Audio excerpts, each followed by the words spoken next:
Hare Krishna, Radhe Radhe. Welcome to my channel. तो जी आज की वीडियो में हम दुर्गा सप्तशती के पाठ करेंगे। एक साथ 4 पाठ आज की वीडियो में हम करेंगे। तो चलिए हम शुरू करते हैं। दुर्गा सप्तशती का पंचम अध्याय शुरू करेंगे। तो चलिए पंचम अध्याय हम शुरू करते हैं। या देवी सर्वभूतेषु शक्ति रूपेण संस्थिता नमस्तस्ये नमस्तस्ये नमस्तस्ये नमो नमः। देवताओं द्वारा देवियों की स्तुति।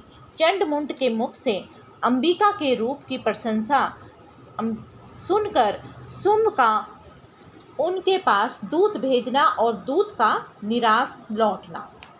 चलिए शुरू करते हैं। इस उत्तम चरित्र के रुद्र ऋषि है, महासरस्वती देवता है, अंशुभ छंद है, भीमा शक्ति है, भ्रामरी बीज है, सूर्य तत्व है, सामदेव स्वरूप है।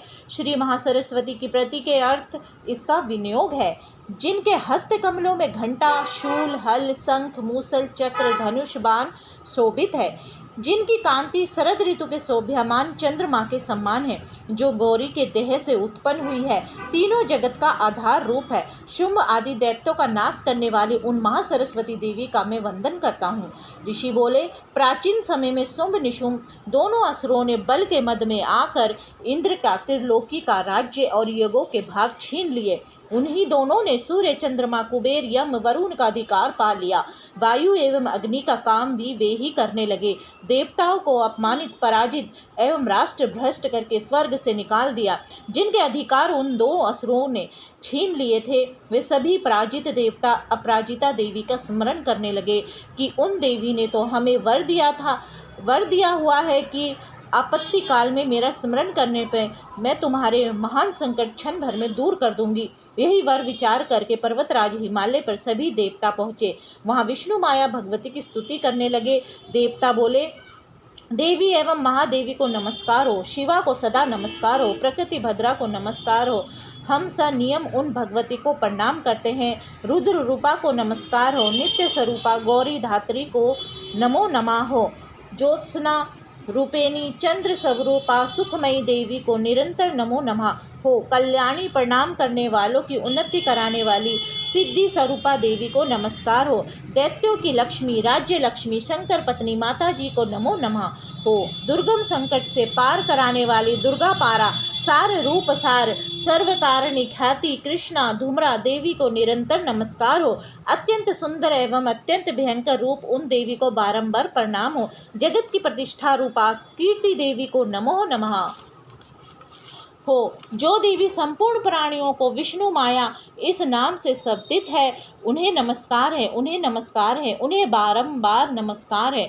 जो देवी सभी प्राणियों में चेतना कही जाती है, उन्हें नमस्कार, उन्हें नमस्कार, उन्हें बार बार नमस्कार हो। जो देवी सब प्राणियों में बुद्धि रूप से स्थित है, उन्हें नमस्कार, उन्हें नमस्कार, उन्हें बार बार नमस्कार हो।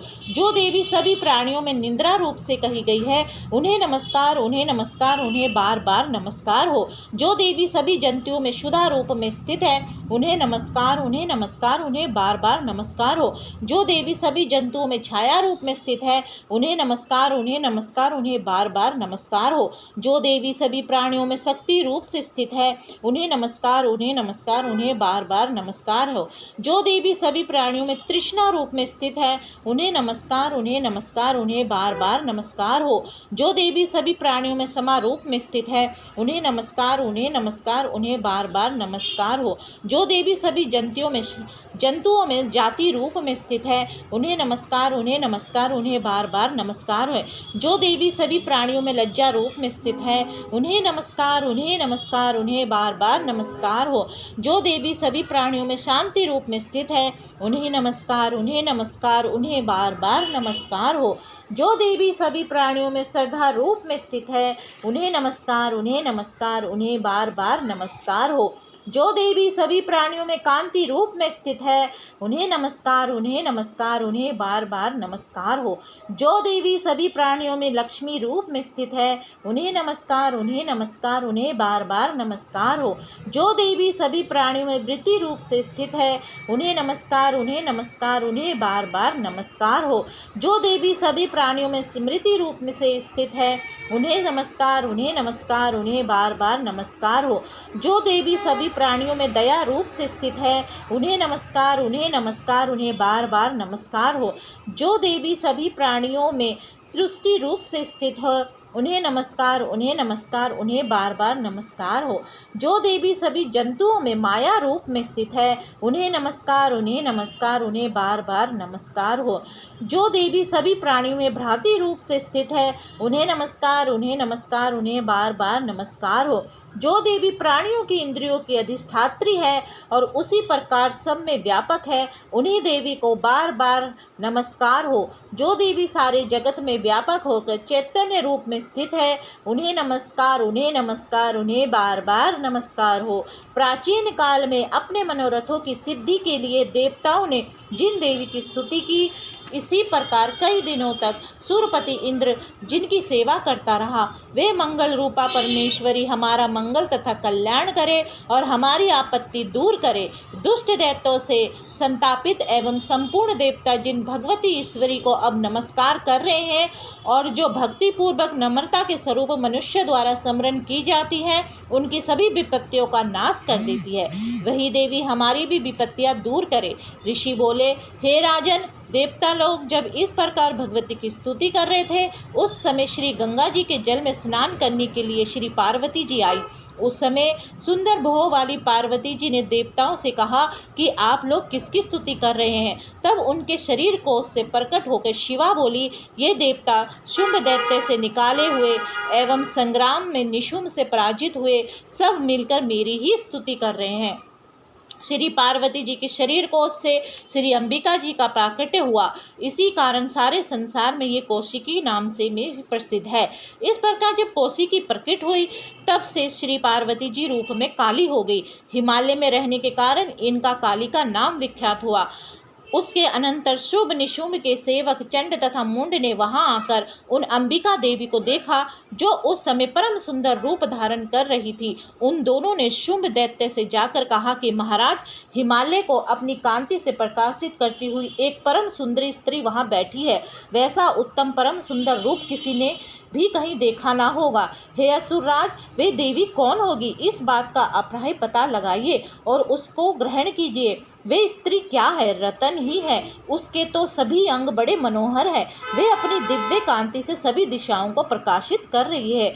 हे दैत्येंद्र, वह तो बैठी हुई है, आप जाकर उन्हें देख सकते हैं। प्रभु, जितने भी रतन मणिये, घोड़े, हाथी आदि तीनों लोक में पाए जाते हैं, वे तो सभी आपके घर में शोभित है। इंद्र का श्रेष्ठ हाथी ऐरावत, पारिजात का वृक्ष एवं उच्च श्रवा अश्व, ये तो आपने ले लिए हैं। हंसों से संयुक्त ये विमान भी आपके आंगन में विद्वान है। यह अद्भुत विमान ब्रह्मा के यहाँ रतन समझा जाता था, वह भी आप यहाँ ले आए हैं। कुबेर से महापदम निधि भी आप यहाँ ले आए हैं। समुद्र ने आपको केशरों वाली किजलनी माला भेंट की है, जिसके कमल कभी कुम्हलाते नहीं हैं। सोने की वर्षा करने वाला वरुण का छत्र भी आपके घर में है और ये सुंदर रथ भी आपके पास आ गया है, जो पहले ही प्रजापति के यहाँ था। हे ईश्वर, उत्तरकंदिता नाम की शक्ति भी आपने मृत्यु से छीन ली। वरुण तथा सभी जाति के समुद्री रतन तो आपके भ्राता निशुंभ के अधिकार आ गए हैं। अग्नि ने भी स्वयं शुद्ध करके 2 वस्त्र आपको दिए हैं।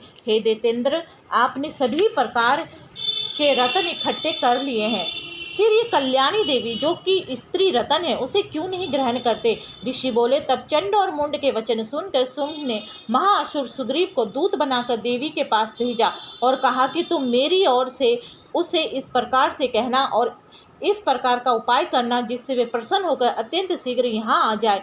ये सुनकर ये दूत पर्वत के उस प्रदेश में पहुँचा जो कि अत्यंत सुंदर था।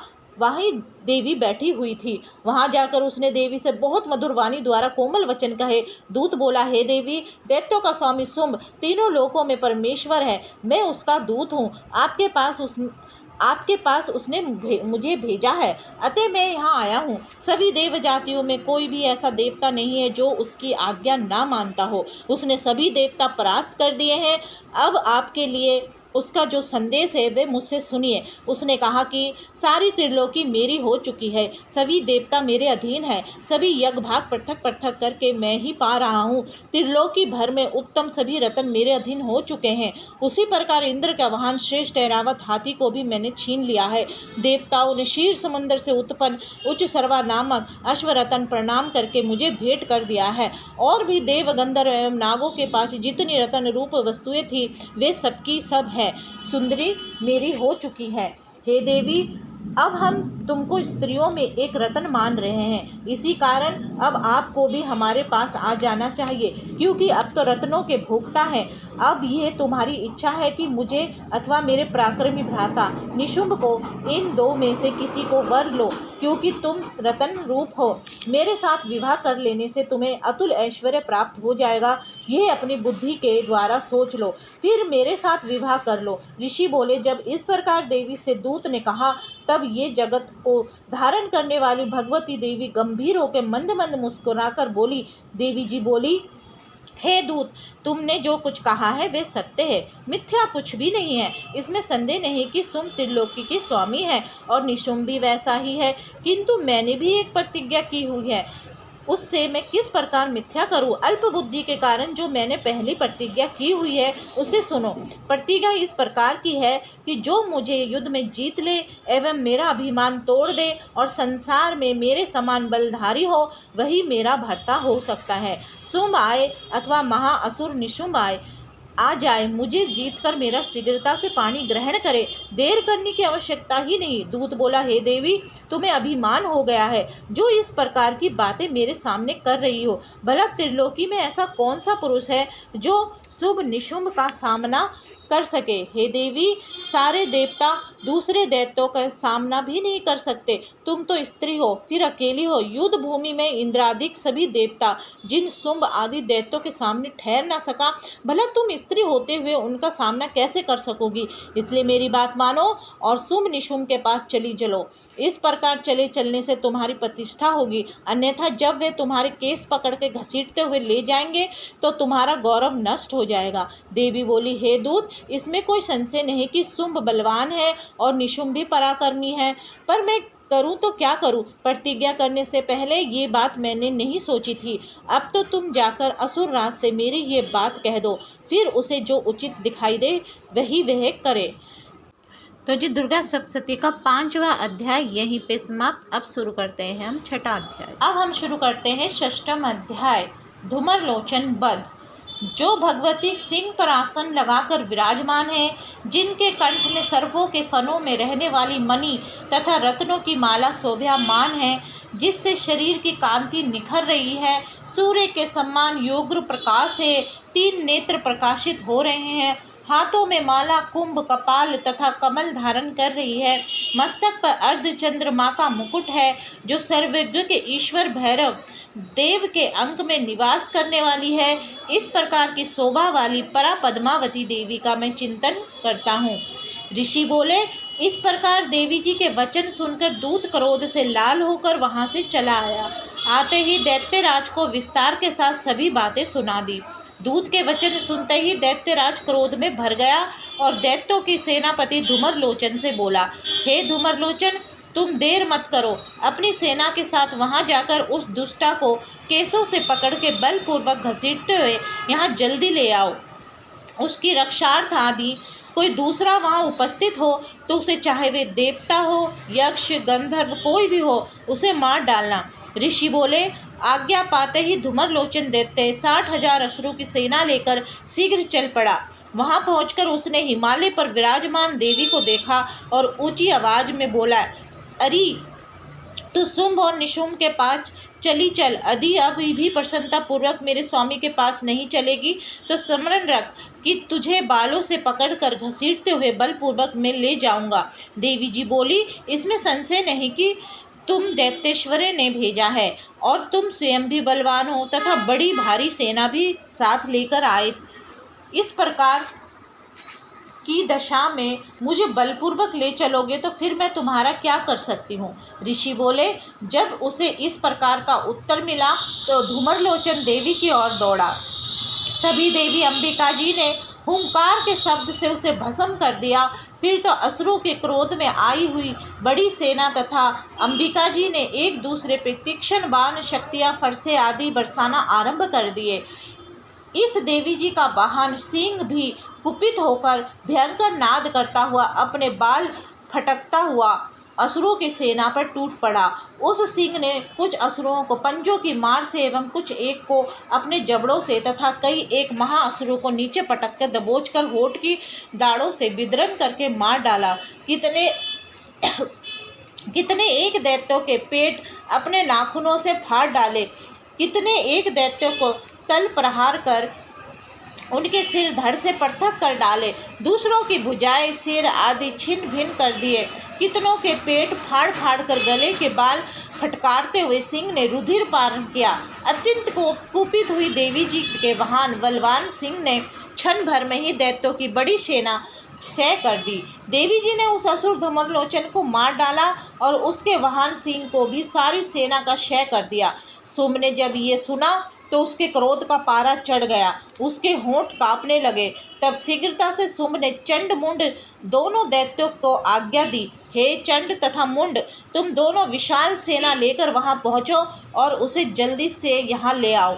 उसे बालों से खींचकर अथवा बांध कर ले आओ। यदि इस प्रकार लाने में तुम लोगों को संशय हो तो युद्ध करो। सभी प्रकार के अस्त्र शस्त्र से सुसज्जित होकर सभी असुर मिलकर उसे मार डालो।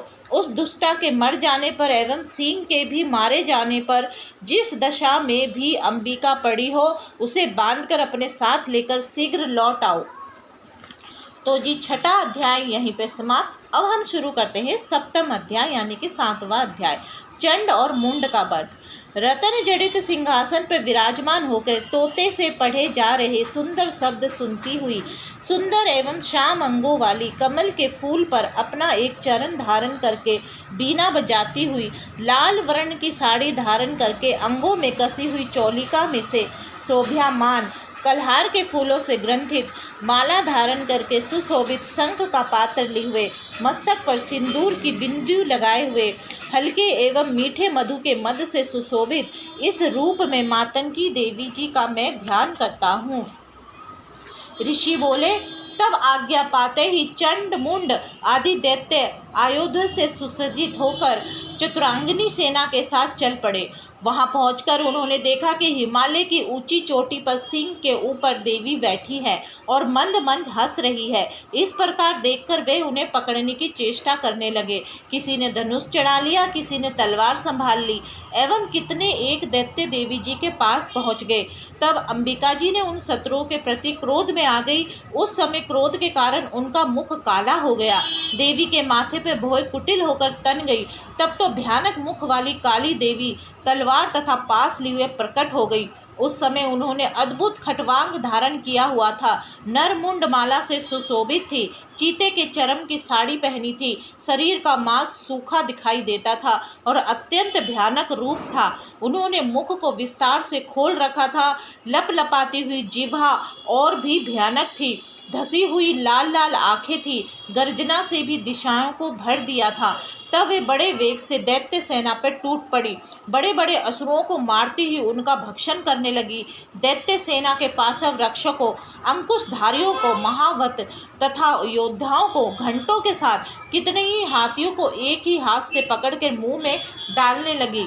इस प्रकार योद्धाओं को, घोड़ों के साथ रथों को एवं सारथियों को भी मुंह में डाल डालकर अत्यंत भयानक रूप से दांतों से उन्हें चबाती जाती थी। किसी के केस पकड़ लेती थी तो किसी के गर्दन दबा डालती थी, किसी को पैरों से दबोच देती थी तो किसी को छाती से धकेलकर मार गिराती थी। वे असुरों के द्वारा छोड़े हुए अस्त्रों को मुंह से पकड़ती जाती और दांतों से पीसती जाती थी। काली जी ने इस प्रकार बलवान दुरात्मा असुरों को वे सेना कुचल डाली, कितने एक असुरों को मार पीट दिया। देवी ने कुछ एक तलवार से काट गिराए, कुछ एक खटवांग से पीट दिए और कुछ एक दांतों से कुचल दिए। क्षण भर में असुरों की वे सारी सेना मार पीट कर गिरा दी। ये देखकर चंड उन भयानक काली देवी की ओर दौड़ा। इधर महाअसुर मुंड ने भी वहां भयंकर बाणों की वर्षा से एवं सहस्त्र चला हुए चक्र द्वारा उन भयानक आंखों वाली देवी को ढांप लिया। वे अनेकों चक्र देवी के मुख में प्रवेश करते हुए इस प्रकार दिखाई देने लगे जैसे बहुत से सूर्य बिंब बादलों के पेट में समाते जा रहे हो। तब तो जिसके भयानक मुंह के भीतर जिनका देख सकना भी कठिन था, ऐसे दांतों के प्रकाश से दमकती हुई अत्यंत क्रोध में अचानक भयानक गर्जना करती हुई वह काली देवी भीषण अट्टहास करने लगी। हूँ हूँ करती हुई बहुत बड़ी तलवार लिए वह देवी चंड पर कूद पड़ी। उसे बालों से पकड़कर उसी तलवार से झट चंड का सर काट दिया। तब चंड को इस प्रकार मारा गया देखकर मुंड देवी की ओर दौड़ा कुपिता काली ने तलवार से उसे भी मारकर पृथ्वी पर गिरा दिया।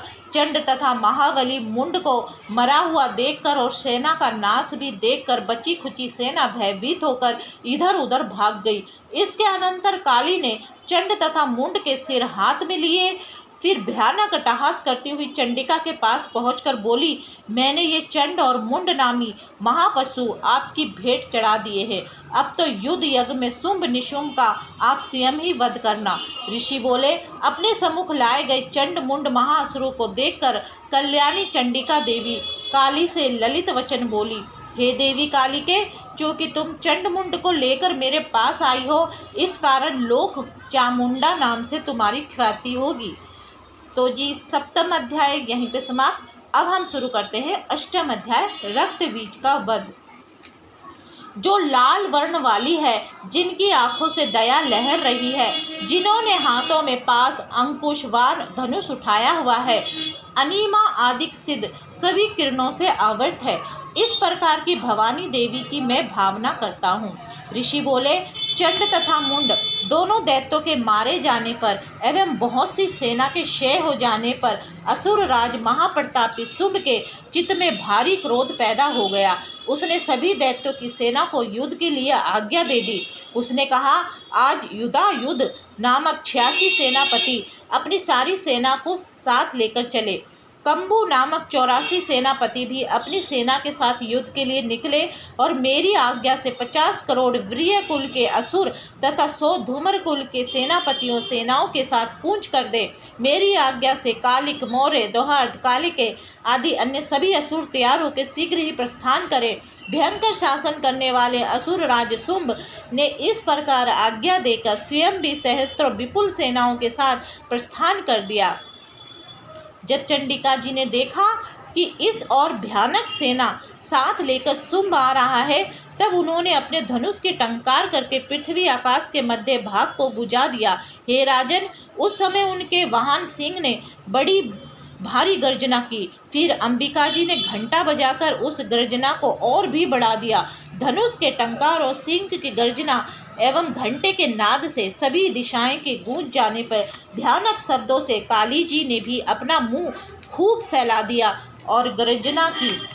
उस शब्द को सुनकर दैत्य सेनाओं ने चारों ओर से आकर देवी सिंह तथा काली को क्रोध के साथ घेर लिया।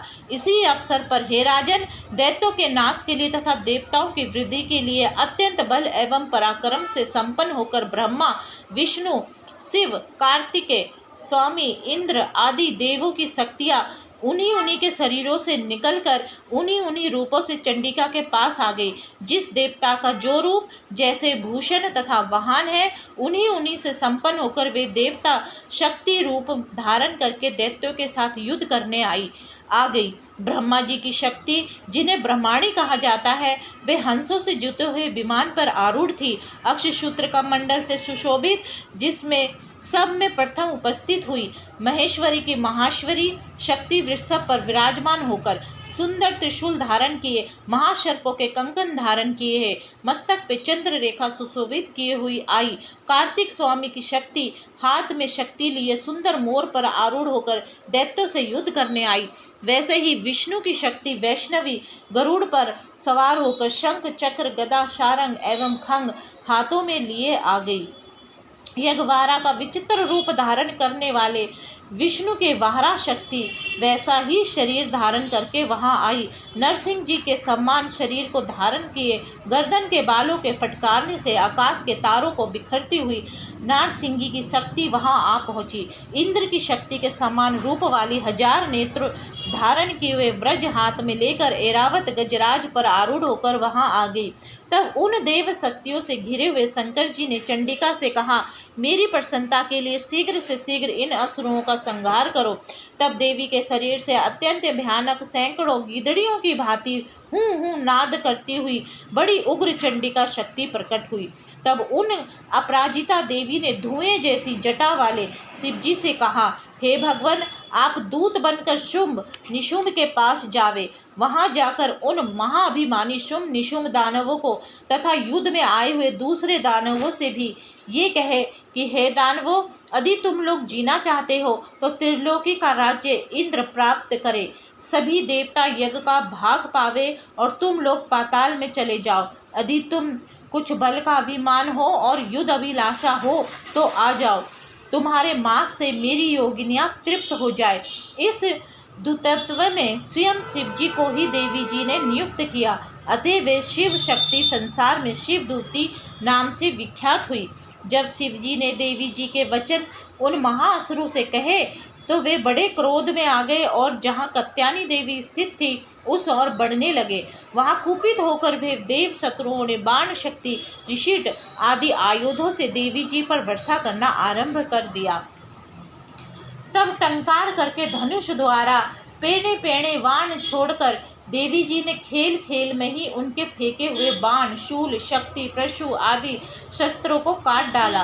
फिर काली भी उनके सम्मुख होकर शत्रुओं को शूल के प्रहारों से चीरती, फाड़ती, खटवांग से कुचलती, मारती, विचरने करने लगी। ब्रह्माणी शक्ति भी जिस ओर दौड़ती उसी ओर अपने कमंडल का जल छिड़क देती, जिससे शत्रुओं का पराक्रम एवं तेज नष्ट होता जा रहा था। इस प्रकार महाश्वरी शक्ति ने त्रिशूल द्वारा, वैष्णवी शक्ति ने चक्र द्वारा एवं अत्यंत कोपना कुमारी शक्ति ने उन दैत्यों का क्षय करना आरंभ कर दिया। इंद्रिय शक्ति के वज्र गिराने से सैकड़ों दैत्य दानव विदीर्ण होकर रुधिर के पतनाले बहाते हुए पृथ्वी पर गिरने लगे। बाहरी शक्ति ने कुछ एक को तो तुंड प्रहार से मार गिराया, कितने एक दैत्यों की छातियां अपने दाढ़ों के उग्र भाग से चीर डाली और चक्र द्वारा बहुत से दैत्य चीर फाड़ डाले।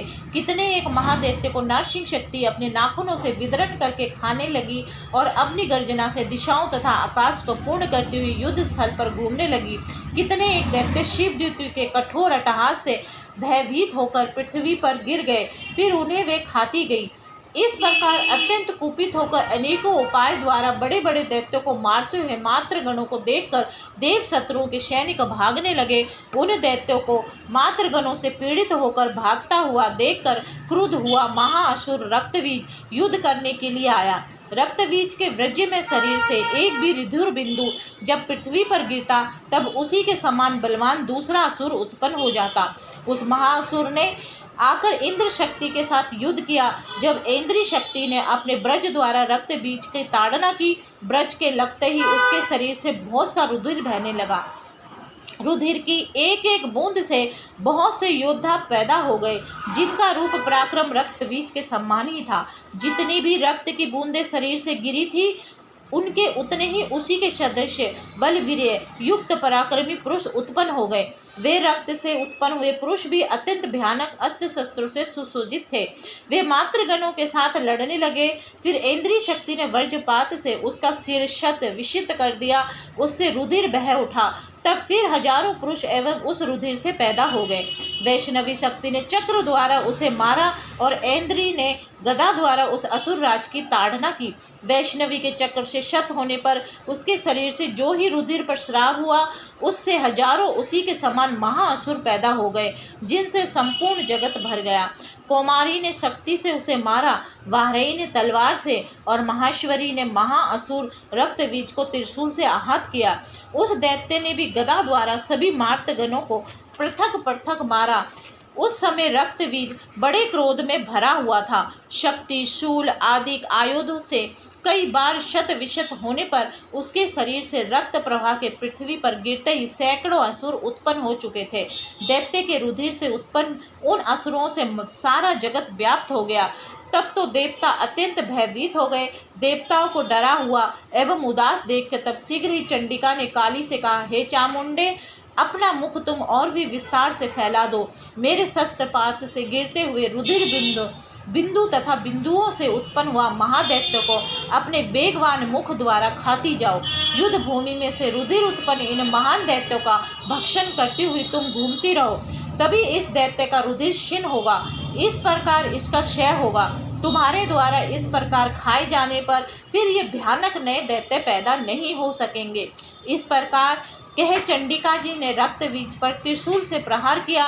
फिर काली ने रक्त बीज का रुधिर मुख में ग्रहण कर लिया। उस दैत्य ने भी चंडिका पे गदा चलाई, किंतु उस गदापात द्वारा चंडिका को कुछ थोड़ी सी वेदना ना हुई। रक्त बीज के शत विशित शरीर से बहुत सा रुधिर गिरने लगा। उसे चामुंडा मुख द्वारा पीती गई और रक्तपात से जो दैत्य उत्पन्न हो गए थे उन्हें भी मुख में चट करती गई। इस प्रकार चामुंडा ने सभी दैत्य खा डाले और रक्त बीज का रुधिर भी पी लिया। तब तो देवी ने शूल, ब्रज, पान, तलवार, ऋषिट आदि आयुधों से रुधिरहीन उस महाअसुर रक्तबीज को मार दिया। शस्त्र समूह से आहत होकर वे पृथ्वी पर गिर पड़ा। हे राजन, उसका रुधिर तो चामुंडा ने पी ही लिया था। इसी प्रकार उसकी मृत्यु होने पर देवता परम प्रसन्न हुए। मातृगण उसके रुधिर पान के मद से उद्धत होकर नृत्य करने लगे। तो जी आज की वीडियो में बस इतना ही। उम्मीद करती हूँ कि आपको आज की वीडियो अच्छी लगी होगी। अगर आपको आज की वीडियो अच्छी लगे तो वीडियो को लाइक एंड शेयर करना ना भूले। हरे कृष्णा, राधे राधे।